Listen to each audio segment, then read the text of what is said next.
জীবনে যদি সফল হতে চান, তিনটা জিনিস মাথায় রাখবেন।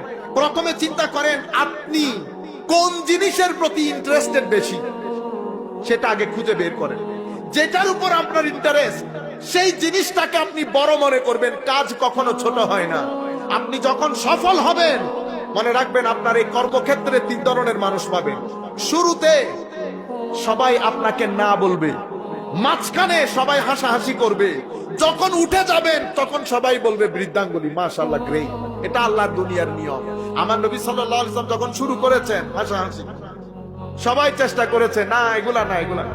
মাঝখানে সবাই মকিং করতো, উপহাস করত। যখন দাঁড়িয়ে গেছে তখন আমার নবী বাদশাহ, কেউ আর আশেপাশে আছে। এটা আল্লাহর দত্তের নিয়ম। ঈমান রাখবেন, আমল রাখবেন, নিজের ইন্টারেস্ট খুঁজে বের করেন। যেই কাজে আপনি ইন্টারেস্টেড সেই কাজ করবেন তিনটা জিনিসের সাথে।